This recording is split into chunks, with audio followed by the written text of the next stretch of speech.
ಬಹಳಷ್ಟು ಜನ ಹುಡುಗರು ಏನೋ ಸಾಧಿಸ್ಬೇಕು ಅಂತ ಅನ್ಕೊಂತಾರೆ. ಯಾರೋ ಒಂದು ಏನೋ ಮಾತಂದ್ರು, ಬಹಳಷ್ಟು ಜನ ಕೇಳ್ತಿದ್ರು, ಸರ್ ನಾನೊಂದು ಬಿಸ್ನೆಸ್ ಮಾಡಿ ಗೆಲ್ಬೇಕು, ಸೀಕ್ರೆಟ್ ಹೇಳಿ. ನಾನು ಹೇಳಿದೆ, the best business in the world, mind your own business ಅಂತ. ಮೈಂಡ್ ಯುವರ್ ಓನ್ ಬಿಸ್ನೆಸ್ ಅಷ್ಟೇ ಬೆಸ್ಟ್ ಬಿಸ್ನೆಸ್. ಸರ್ ನಾನು ಗೆಲ್ತೀನ ಯಾರು ಗೊತ್ತು, ಸೋತೋದ್ರೆ ಏನ್ ಪ್ರಾಬ್ಲಮ್ ಇಲ್ಲ, ಹೋಗು. ಎಲ್ರು ಏನ್ ಹೇಳ್ಕೊಂತಾರೆ, ನೀನ್ ಏನಾದ್ರು ಮಾಡಂಗಿದ್ರೆ ಹೇಳ್ಬೇಡ ಅಂತಾರೆ. ಇಲ್ಲ ಸರ್, ಅಕಸ್ಮಾತ್ ಹೇಳ್ದೆ ಮಾಡಿದ್ರಿ ಅನ್ಕೊಳ್ಳಿ, ಎಕ್ಸ್ಕ್ಯೂಸ್ ತಗೊಂಡ್ಬಿಡ್ತೀರಾ ನೀವು, ಯಾರಿಗೂ ಗೊತ್ತಿಲ್ಲ ಬಿಡು, ನೀವು ಊರೆಲ್ಲ ಹೇಳ್ಕೊಂಡ್ ಬರ್ಬೇಕು, ನೋಡಿ ಸಲ ರ್ಯಾಂಕ್ ಹೊಡಿತೀನಿ ಅಂತ. ನೀನೇನಾದ್ರೂ ಓದ್ಲಿಲ್ಲ ಅಂದ್ರೆ ಊರೆಲ್ಲ ಹೇಳ್ಕೊಡಿದೀನಿ, ಮರ್ಯಾದೆ ಹೋಗುತ್ತೆ, ನೀನ್ ಅರ್ಧ ಗಂಟೆ ಎಕ್ಸ್ಟ್ರಾ ಓದ್ತೀವಿ. ತಿಂಕಿನ ನೀವೇ ಸ್ವಲ್ಪ ಹೊಸದಾಗಿ ಯೋಚನೆ ಮಾಡಿ ಗೆದ್ದು ಬಿಡ್ತೀರಾ. ಮತ್ತೆ ಲೈಫಲ್ಲಿ ಕೆಲವುದ್ರಿಂದ ಆಚೆ ಬನ್ನಿ. ದುಡ್ಡು ಮುಖ್ಯ ಅಲ್ಲ, ದುಡ್ಡು ಮುಖ್ಯ ಸರ್, ದುಡ್ಡು ಮುಖ್ಯ. ನಾವೆಲ್ಲರೂ ಸ್ಟ್ರಗಲ್ ಮಾಡ್ತಿರೋದು ಅದಕ್ಕೆ ಅಲ್ವಾ ಸರ್?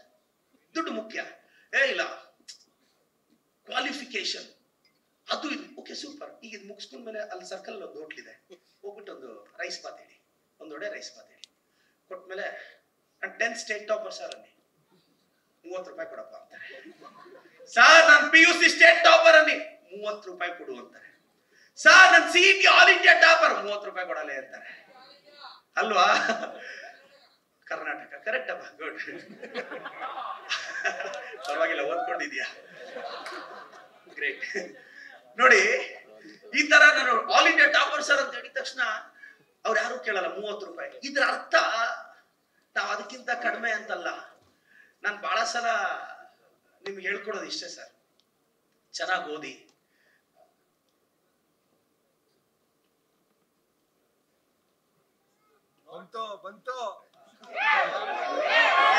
ಇದೊಂದು ಫೇವರೇಟ್ ಎಕ್ಸಾಂಪಲ್ ನಂದು. ನಾನು ಹೇಳ್ತಾ ಇರ್ತೀನಿ, ಇದು 50 ರೂಪಾಯಿ ನೋಟು, ಇದೆಷ್ಟು ಸರ್? 50 ರೂಪಾಯಿ. ನಾನು ಇದನ್ನ ಫೋಲ್ಡ್ ಮಾಡಿ ಬಿಸಾಕ್ತೀನಿ, ಎಷ್ಟು ಸರ್? ಇದನ್ನ ಎತ್ತಿ ಕಾಲ ಹತ್ರ ಹಾಕೊಂಡು ತುಳಿತೀನಿ, ಎಷ್ಟು ಸರ್?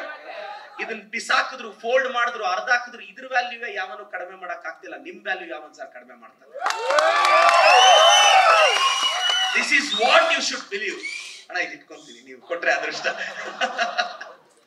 ನನಗೆ ಫಸ್ಟ್ ಎಲೆಕ್ಷನ್ ಇದ್ ಮಾಡಿದಾಗ ನನ್ನ ಹತ್ರ ಕಾಸು ಇರ್ಲಿಲ್ಲ. ನಾನು ಈಗ್ಲೂ ಕರೆದು, ನನ್ 30 ಲಕ್ಷದವರೆಗೂ ಸ್ಟಾರ್ಟಿಂಗ್ ಎಕ್ಸ್ಪೆನ್ಸ್ ಇತ್ತು, ಕರೆದು ನನಗೆ ಅಷ್ಟು ಅಮೌಂಟ್ ಅವ್ರ ಆಫೀಸಲ್ಲಿ ದೇವ್ರ ಮುಂದೆ ಇಟ್ಟು ನನಗೆ ಕವರ್ ಅಲ್ಲಿ ಹಾಕಿ ದುಡ್ಡು ಕೊಟ್ಟು, ನೀನ್ ಒಳ್ಳೇದಾಗ್ಬೇಕು ಅಂದ್ರು. ಅದಾದ್ಮೇಲೆ ನನ್ಗೆ ಒಳ್ಳೇದಾಯ್ತು. ಥ್ಯಾಂಕ್ ಯು ಅಣ್ಣ. ಇನ್ನ ಬಹಳ ಇದಾಯ್ತು ಅಲ್ವಾ? ನಾನೊಂದು ಡೈಲಾಗ್ ತುಂಬಾ ಹೇಳ್ತಾ ಇರ್ತೀನಿ, ಇದು ಮಧ್ಯದಲ್ಲಿ ಈ ಎಂಡ್ ಆಗೋರ್ಗು ಇದ್ ಮಾಡ್ಬೇಡಿ. ತುಂಬಾ ಜನ ಕಷ್ಟ ಕಷ್ಟ ಕಷ್ಟ ಅಂತ ಸ್ಟ್ರಗಲ್ ಮಾಡ್ತಿರ್ತಾರೆ. ತುಂಬಾ ಚೆನ್ನಾಗಿ ಬೆಳೆದಂತ ಹುಡುಗನಿಗೆ ಟಿವಿ ನೋಡುವಾಗ ಕರೆಂಟ್ ಹೋದ್ರೆ ಅದೇ ದೊಡ್ಡ ಕಷ್ಟ, ರಿಮೋಟ್ ಎತ್ತು ಬಿಸಾಕ್ತಾನೆ. ತುಂಬಾ ಚೆನ್ನಾಗಿ ಬೆಳೆದಂತ ಹುಡುಗಿಗೆ ಮುಖದ ಮೇಲೆ ಒಮ್ಮಡೆ ಹೋದ್ರೆ ಅದೇ ದೊಡ್ಡ ಕಷ್ಟ, ಹೋಗ್ ಮಮ್ಮಿ ಕಾಲೇಜ್ ಹೋಗಲ್ಲ ಅಂತಾಳೆ.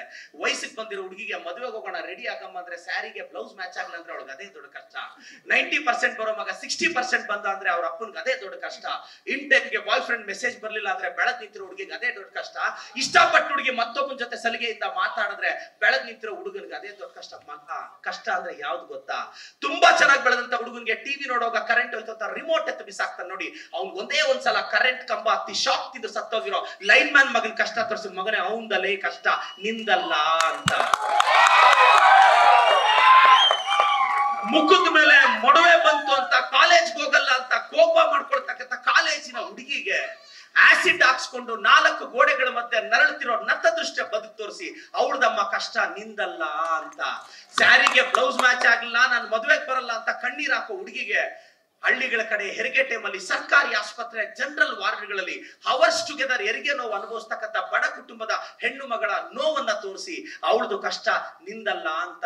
90% ಬರೋ ಮಗ 60% ಬಂದ ಅಂತ ಬೇಜಾರ್ ಬೀಳೋ ಅಪ್ಪನಿಗೆ ಮಾನಸಿಕ ಅಸ್ವಸ್ಥ ಹುಡುಗಿಯ ತಂದೆಯ ಸಹನೆ ತೋರಿಸಿ, ಸರ್ ಅವ್ರದ್ದು ಸರ್ ಕಷ್ಟ ನಿಮ್ದಲ್ಲ ಅಂತ. ಇನ್ ಟೈಮ್ಗೆ ಬಾಯ್ ಫ್ರೆಂಡ್ ಮೆಸೇಜ್ ಬರಲಿಲ್ಲ ಅಂತ ಬೇಜಾರ್ ಬೀಳ್ತಕ್ಕಂಥ ಹುಡುಗಿಗೆ ಅಪ್ಪ ಅಮ್ಮನ ಕಳ್ಕೊಂಡು ತಂಗಳನ್ನ ತಿಂದು ಔಟ್ಡೇಟೆಡ್ ಬುಕ್ಸ್ ಓದಿ ಅಪ್ಡೇಟ್ ಆಗಿ ರ್ಯಾಂಕ್ ಬರೋ ಸ್ಲಮ್ ಹುಡುಗಿಯ ಕಥೆಯನ್ನ ತೋರಿಸಿ, ಇಷ್ಟಪಟ್ಟು ಹುಡುಗಿ ಮತ್ತೊಬ್ಬರ ಜೊತೆ ಸಲಿಗೆಯಿಂದ ಮಾತಾಡದ್ದು ಅಂತ ಬೇಜಾರ್ ಬೀಳೋ ಹುಡುಗರಿಗೆ ಕೇರ್ ಆಫ್ ಅಡ್ರೆಸ್ ಇಲ್ದಾನೆ ಬಂದು ವಿಧಾನಸೌಧದಲ್ಲಿ ಸೀಟ್ ಸಂಪಾದಿಸ್ಕೊಂಡ್ರು ನನ್ನಂತ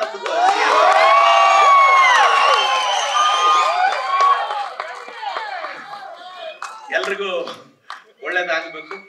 ಇದೇ ಸ್ಟೈಲ್ ನಾವು ಮಾತಾಡೋದು. ನಾನು ಬೇಸಿಕಲಿ ಟೀಚರ್ ಆಗಿರೋದ್ರಿಂದ ಹೀಗೆ ಇದೇ ಫ್ಲೋ, ಬಟ್ ಒಂದೊಂದು ವೇದಿಕೆಗೆ ಬಂದಾಗ ಬೇರೆ ತರ ಇರಬೇಕು. ಎಲ್ರಿಗೂ ಆಲ್ ದಿ ಬೆಸ್ಟ್. ಸ್ಪೆಷಲಿ ಅಣ್ಣ ವರದರಾಜ್ ಸರ್, ಇನ್ನ ಒಳ್ಳೆ 666 ನಮ್ಮಲ್ಲೇ ಲಾಂಚ್ ಬೈಕ್. ನಾನು ಹೇಳ್ತಾ ಇರ್ತೀನಿ, ಸ್ಪೀಡ್ ಇರ್ಬೇಕಾಗಿರೋದು ಫೀಲ್ಡ್ ಅಲ್ಲಿ ಮಗ, ಎನ್ಫೀಲ್ಡ್ ಅಲ್ಲಿ ಅಲ್ಲ. ಸ್ಪೀಡ್ ಇರ್ಬೇಕಾಗಿರೋದು ಫೀಲ್ಡ್ ಅಲ್ಲಿ, ಎನ್ಫೀಲ್ಡ್ ಅಲ್ಲ. ಆವಾಗ್ಲೇ ಲೈಫ್ ರಾಯಲ್ ಆಗಿರುತ್ತೆ ಅಂತ ಹೇಳಿದ್ ನಾನು. ಆಗ್ಲಿ, ಬಟ್ ಒಂದೊಂದ್ಸಲ ಲೈಫ್ ಅಲ್ಲಿ ಹಿಂದಕ್ಕೆ ಹೋದ್ಮೇಲೆ ಬೇಜಾರಲ್ಲ ಆಗ್ಬೇಡಿ. ನೀವು ಸ್ವಂತ ಒಂದ್ 5-10 ಲಕ್ಷ ಕಾರ್ ತಗೊಂಡಾಗ ನೀವು ಮುಂದೆ ಸೀಟಲ್ಲಿ ಕುತ್ಕೊಂಡು ಓಡಿಸ್ತೀರಾ. 1.5 ಕೋಟಿ ಕೊಟ್ಟು ಒಂದ್ ಒಳ್ಳೆ BMW ಸೀರೀಸ್ ಕುತ್ಕೊಂಡಾಗ ಡ್ರೈವರ್ ಮುಂದೆ ಇರ್ತಾರೆ, ನೀವ್ ಹಿಂದೆ ಇರ್ತೀರಾ. ಸಮ್ ಟೈಮ್ಸ್ ಹಿಂದೆ ಹೋಗಿದ್ರೆ ಗೊತ್ತಿಲ್ಲದೆ ಮುಂದೆ ಹೋಗಿರ್ತೀರಾ. ಸಿಂಹ 4 ಹೆಜ್ಜೆ ಹಿಂದಕ್ಕೆ ಹಿಡಿತೋದ್ರೆ ಹಿಂದೆ ಅಲ್ವೇ? ನಾನ್ ಬಹಳ ಸಲ ಹೇಳ್ತಿರ್ತೀನಿ ಬ್ರದರ್, ಇಂಡಸ್ಟ್ರಿಯಲ್ಲಿ ಒಂದು ಪ್ಲೇಸ್ ಇದೆ. ನಾನು ಬಹಳ ಸಲ ಹೇಳ್ತಿರ್ತೀನಿ, ಸಿಂಹ ಕುತ್ಕೊಳಕ್ ಸಿಂಹಾಸನನೇ ಬೇಕಾ, ಕೂತಿದ್ ಸಿಂಹಾಸನ ಹಾಕ್ಬಿಡ್ಬೇಕು. Thank you so much. ಸ್ಥಳೀಯವಾಗಿ ನಮ್ಮೆಲ್ಲ ಮುಖಂಡರು, ನಮ್ಮ ಚಂದ್ರಣ್ಣ ಅವರು, ನಮ್ಮ ಮಂಚನಹಳ್ಳಿ ಪ್ರಕಾಶ್ ಅಣ್ಣ ಅವರು, ಎಲ್ಲರೂ ನಮ್ಮ ಮುಖಂಡರ ಪ್ರತಿಯೊಬ್ಬರನ್ನ ಸ್ಮರಿಸ್ತೇನೆ. ಕಳ್ಳೋಳಿ ರಮೇಶ್ ಅಣ್ಣ, ಅಕ್ಕ ಹೇಮಕ್ಕ ಜನಣ್ಣ, ನಿಮ್ಗೆಲ್ಲ ಒಳ್ಳೇದಾಗ್ಲಿ sir. Madam, all the best ma'am, all the best.